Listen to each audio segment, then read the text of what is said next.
What's good, Joel? Shagam Makai. Welcome back to my channel. Make sure you leave a like, comment, and subscribe. And if you're new, make sure you subscribe. I'm trying to hit 1,000 subscribers, and every subscriber helps. Over here on this channel, we talk about the NBA daily. So if you enjoy the NBA as much as I do, please subscribe. And what we witnessed earlier between the Cavaliers and the Nets so far this year has got to be the game of the year, man. Because when you talk about, a double overtime game, you got one of the best young stars in the league in Collin Sexton. And when you got, this new super team, super trio in Brooklyn for the first time we seeing them, you can't ask for anything more on a Wednesday night game.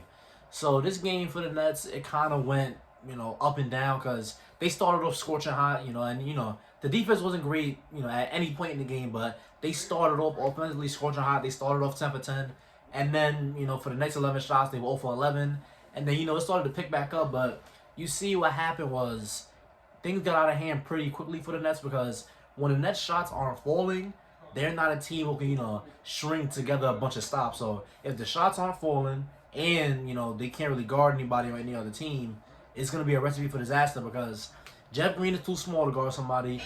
DeAndre Jordan has just not been good this year at all. He's had, a couple great moments, but, he's still, a lob threat. He can still challenge shots, but he's not the guy you want guarding the paint for you. Because when I was watching earlier, it was Andre Drummond in a one-on-one post-up situation versus DeAndre Jordan. Now, Andre Drummond isn't some amazing Joel Embiid level post player, but he's okay at it, but he's not to the point where he should be cooking, DeAndre Jordan. You know what I'm saying? Like, DeAndre Jordan should not be getting cooked in the post by Andre Drummond. Like, I'm sorry, but I just don't believe that anybody should be getting cooked in the post by Andre Drummond. So that's, a complete L right there. The Nets really needed to sign a center. They really, really do need to sign a center. They need to sign a center pronto. They need to sign some more wing defenders because when it came down to it at the end, I'm going to just skip to that because, Cavs went up big. They sold the lead. Kyrie started going off. James Harden poured in his little points. He had like 21. Kyrie poured in his 37. I'm not sure how much KD had. I think it was like 25, 26, something like that. Regular KD stuff. And, they just came back from that lead. I didn't expect the Cavaliers to hold that lead because they don't really have the amazing defenders like that to hold a KD, to hold a Kyrie, to hold a Harden. So I didn't really expect that. But when it came down to it, when the Nets shots were not falling, what happened? Collin Sexton, he woke up feeling like the Human Torch tonight. I don't know what got into him. And I feel like, Collin Sexton needs a lot more respect on his name because, well, I feel like he's getting the respect that he deserves this year. But, his first year, it didn't go amazing. Last year wasn't, his greatest year ever. But this year, he's finally, seemed to put it together. He's really, really good at driving the basketball. He's really athletic. He's really, he has a good handle. He can get to his spots. But what I really think that took a jump this year is the shooting. Because before, he can make a shot. He can make a mid-range. He can make a three. But I wasn't really afraid of him shooting that shot. But what I saw today is just pure, supreme confidence from him. Like, Collin Sexton just really did not want to lose that game. And that's just a great thing to have in a young guy because when you have a guy who has the will to win like that and, who's willing to step up in the big moments, Collin Sexton in overtime, he scored 15 straight points. Towards the end of the game, he scored 15 straight. He had 1,000 3-pointers. He's hitting, one-legged step back fadeaways from mid-range. He's getting to the foul line. He's laying the ball up. He's just doing everything for the Cavaliers. And this is the Cavs without Darius Garland, without the other half of Sexton. So it's like, if you're losing to an injured Cleveland Cavaliers team, what does that say about your team?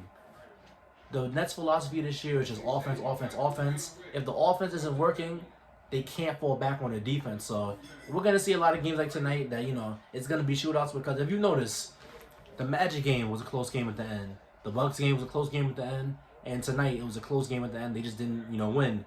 And what does the Magic and Bucks game have in common? Towards the end of the game, the Nets were actually good on offense. Their shots was falling. But the common denominator with, this Cavs game, when the shots weren't falling, they still couldn't guard anybody, so they just lost. So I've said it a million times in this video. If the shots aren't falling, the Nets can't really win, you know what I'm saying? They can't fall back in that defense. But, can we really blame anybody? Like, they're just using, the personnel they have. Kyrie isn't an amazing defender. James Harden is not amazing on defense. Kevin Durant is not amazing on defense. I'd say he's the best of the trio, but he's not some, elite all-world defender. So, yeah, they're great on offense. Kyrie had 37 in his first game back. And I'm not gonna lose my mind on the Nets losing to the Cavaliers, on a random January Wednesday night game. like in the long run, it doesn't really matter because 9 times out of 10, the Nets will beat this Cavaliers team. They probably gonna win on Friday, but that's not to take away credit from the Cleveland Cavaliers. They fought. Jetty Osman looked really good tonight. Jetty Osman had about, I think he had like 25 points. Taurean Prince had like 17. Jared Allen had to come in for Andre Drummond to shore up that paint defense. And the Cleveland Cavaliers have sneakily one of the best young cores in the NBA. Now they've got Jared Allen. Now they've got Collin Sexton. They have Darius Garland. They had Kevin Porter Jr., but the whole thing happened with the whole locker thing with Taurean Prince, and I don't even want to talk about that. But yeah, that was definitely the game of the year. That was a real exciting game. When Collin Sexton was hitting on them threes, especially when he got the clear out on KD, and he hit a step back three in KD's eye, I lost my mind. Like, I was just running through my crib, running through my house. I'm just like, yo, there's no way he's really doing this. So Collin Sexton, young bull, had 42 points, and I'm just gonna keep a closer eye on him this year because I was already watching, Cleveland Cavaliers games because the whole sex land hype. But now I'm really gonna be keeping a close eye on this team because Jetty Osman showed me something tonight that I really didn't think was there. He was good on offense. He was good on defense. He was just good all around. And I can't imagine that this game would have been this close had, Darius Garland and Kevin Love and them played. But a couple issues the Nets need to, address.